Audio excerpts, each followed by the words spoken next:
یہ جو لفافہ سسٹم بڑا مشہور لفظ ہے، جی جی، آپ کی نظر میں یہ جو کلچر سسٹم بنا ہوا ہے یہ ختم ہو سکتا ہے؟ کچھ آپ کے ذہن میں ہے یا یہ چلتا رہے گا؟ اس بارے میں پہلے تو مجھے آپ پوچھیں یہ لفافہ سسٹم آپ کیا سمجھتے ہیں ٹھیک ہے یا نہیں ہے، تو میں آپ کو بتاؤں ہاں یہ میں بڑی جگہوں پہ لفافہ سسٹم کی حمایت بھی کرتا ہوں. اچھا، آپ پوچھیں کیوں؟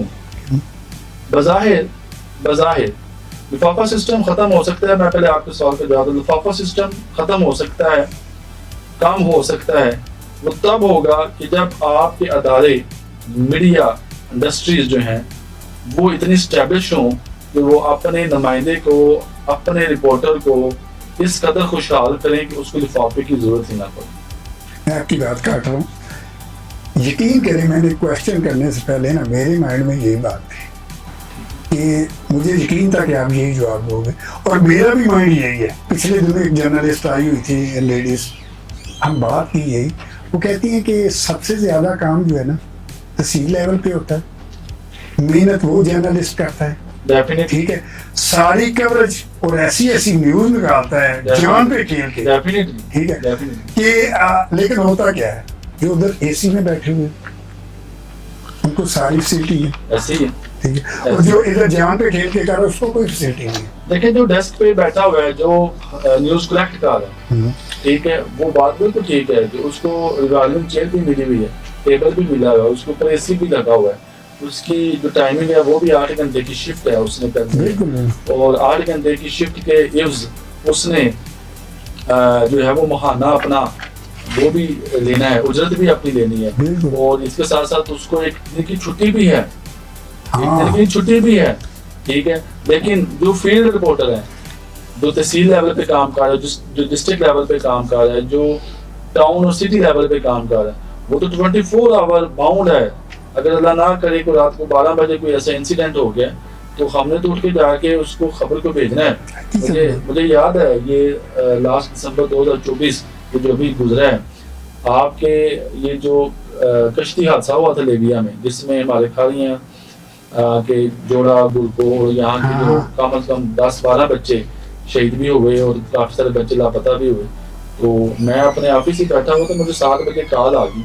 حالانکہ وہ تقریباً دن کو 12 یا 3 بجے مجھے ایک بندہ نیوز بھیجی، لیکن میں نا اپنی مصروفیت میں اس کو دیکھ ہی نہیں رہا.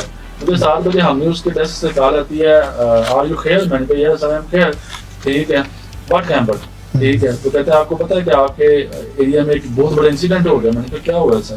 میں نے کہا جی سر وہ لیبیا کشتی حادثہ ہو گیا. اچھا، اور آپ کے ایریا کتنے بندے بچے کی ڈیتھ ہو گئی ہے. وہ ٹائم دیکھ رہے ہیں 7 اور 9 بجے ہمیں آپ کا ایسا چاہیے، مطلب 8:30 بجے آپ کا ایسا چاہیے. میں نے کہا مجھ سے تو آئی تھنک یہ جو آپ بتا رہے ہیں، میرے پاس تو کم از کم بھی 30-40 منٹ کی ڈرائیو ہے، اور موسم اس قدر شدت اختیار کیا ہوتا دسمبر تھا کہ دھند اس قدر تھی، اس قدر تھی کہ میں گاڑی کا ڈرائیو کر رہا تھا تو مجھے 100 میٹر تک بھی حد نگاہ نہیں تھی. ٹھیک ہے، لیکن ہم گئے وہاں پہ اور ہم اپنی جان پہ کھیل کر گئے. ٹھیک ہے، اور آپ کو پتہ ہے کہ جب سردی کا موسم ہوتا ہے تو چوری اور ڈکیتی کی وارداتیں بھی بہت زیادہ ہوتی ہیں. ٹھیک ہے، ہمیں تو کوئی سیکورٹی نہیں تھی، ہمیں تو کوئی ٹی اے نہیں دیا گیا تھا، ہمیں تو کوئی فیول کے پیسے نہیں دینے تھے. ٹھیک ہے، اور نہ ہمیں کوئی پر اسٹوری وہ پیسے ملنے تھے. لیکن چونکہ ایک ڈیوٹی تھی اور چینل پہ جناب وہ ہر آدھے گھنٹے بعد، ہر 10 منٹ بعد بریکنگ ہو رہی تھی کہ اتنے بندے اتنے بندے اتنے بندے. تو مجھے یاد ہے میں بھی اور ہمارے گجرات کے بھی جرنلسٹ دوست، سما سے، دنیا سے، ARY سے، جیو سے، سارے دوست، اور وہ گجرات سے پہنچے اور ہم ادھر کھاڑیاں سے پہنچے، اور وہ گلکو جوڑا، اور ہم رات وہاں سے تقریباً 2:30 بجے واپس آئے. اور آ کے ہم نے کوئی ریسٹورینٹ کوئی چیز ہمیں کھلی بھی نہ ملی، اور ہم نے کیا کہ کھوکھے سے بسکٹ اور چائے لے کے ہمیں گزارا. بات وہی ہے نا ہم تو جان پہ کھیل کے بریکنگ ہماری خبر بنتی ہے. بالکل بالکل. ٹھیک ہے، قائدہ صاحب کے بیٹے کی ڈیتھ ہو جاتی ہے، اللہ تعالیٰ اس کو جنت سے عطا فرمائے. تو میں قائدہ صاحب ادھر پریس کانفرنس کر رہے ہیں اسلام آباد میں، اور سب سے پہلے میں نے خبر بریک کی. اچھا، تو میں نے ان کو خبر بھیجی. میں نے کہا قائدہ صاحب کے بیٹے کا ایکسیڈنٹ ہو گیا، اس کی ڈیتھ ہو گئی. تو مجھے میرا جو ڈیسک والا ہے وہ کہتا ہے آر یو میٹ؟ آپ پاگل ہو؟ میں نے کہا واٹ ہیپنڈ؟ کیوں، کیا ہوا ہے؟ کہتے ہیں آپ اسکرین دیکھ رہے ہیں. میں نے کہا نو. کہتے ہیں قائدہ صاحب پریس کانفرنس کر رہے ہیں. بھائی قائدہ صاحب لائیو ہیں اور آپ کہتے ہیں کہ ان کے بیٹے کی ڈیتھ ہو گئی ہے. میں نے کہا but it's show and I confirm you, قائدہ صاحب کے بیٹے کی ڈیتھ ہو چکی ہے ایکسیڈنٹ میں، قائدہ صاحب کو میں بھی کہ ابھی تک نہ پتا ہو، نہ پتا ہو. انہوں نے کہا آپ بھی تصدیق کریں. میں نے کہا سر میں لالا مسد سے ہوں، قائدہ صاحب میرے نیبر میں ہے، میں آپ کو کنفرم کر رہا ہوں. انہوں نے کہا یہ آپ کی رسپانسبلٹی پہ ہم جو ہے وہ خبر بریک کرنے لگے، بہت بڑی خبر ہے. بے شک اس میں کوئی شک والی ٹھیک ہے، کیونکہ وہ واچ کر ہوتے ہیں جیو اے آر وائی سارے چینلز کو، کہتے ہیں کسی چینل پہ کوئی ٹکٹ تک بھی نہیں ہے اور آپ اتنی بڑی بریکنگ فلیش کرنے جا رہے ہیں. اچھا میں نے کہا سر میں بریکنگ فلیش کر رہا ہوں، آپ کریں میری ذمہ داری. ٹھیک ہے، اتنی دیر میں قائدہ صاحب کو بھی میسج ملتا ہے، قائدہ صاحب کی بھی پریس کانفرنس جو ہے وہ ڈرا ہوگی. ٹھیک ہے، پھر انہوں نے بریکنگ کی اور جیسے ہی ہم نے اس کی بریکنگ چلی باقی پھر ساری بریکنگ چلنا شروع ہوگی. تو خبر ہم نکالتے ہیں سر، بریکنگ ہم دیتے ہیں جس سے چینلز کی ریٹنگ اوپر جاتی ہے، لیکن اس کے عوض جرنلسٹ کو اس کا اکاموڈیٹ نہیں کیا جاتا. حقیقت بات. ٹھیک ہے، تو جب آپ کے سوال کی طرف آ جائیں، جب جرنلسٹ کو اکاموڈیٹ نہیں کیا جائے گا تو پھر ان کا لفافہ بنتا ہے. پھر ایک اور بھی سارا ہے، ایک اور بھی ہے. میں اکثر اپنے بڑے سارے پروگرامز میں جاتا ہوں تو میں کہتا ہوں یار ایک صحافی ہے، جرنلسٹ ہے، اس کو ادارہ بھی کچھ نہیں دیتا، اس کو ادارہ بھی کچھ نہیں دیتا. آپ 4 گھنٹے کا پروگرام کرتے ہیں، آپ 4 گھنٹے ایک بندے کو باؤنڈ کر لیتے ہیں.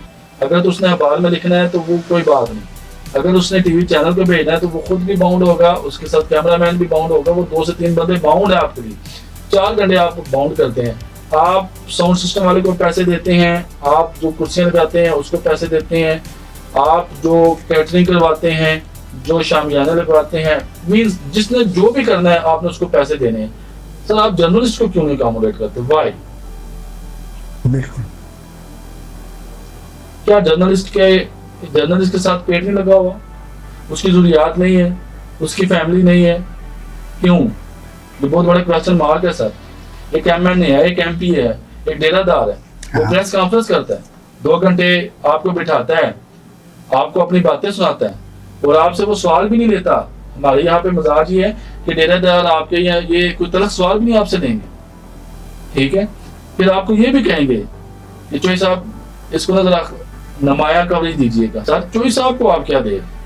2 گھنٹے بٹھا کے آپ چائے کا ایک کپ مرضی سے اور ساتھ جو ہے وہ لوکل بسکٹ کھلا کے آپ کہیں گے کہ چوہی صاحب آپ نے اس کو اچھا سے کر کے لگا. سر میں کہتا ہوں اگر ایسی جگہوں پہ کوئی آپ کو لفافہ نہیں دیتا تو میں اس کی مذمت بھی کرتا ہوں. میں کہتا ہوں ان کی گردن پہ پاؤں رکھ کے لینا چاہیے. ہم ان کو ڈیوٹیز دے رہے ہیں، سروسز دے رہے ہیں، ہر بندہ اپنی سروسز کے چارجز دیتا ہے.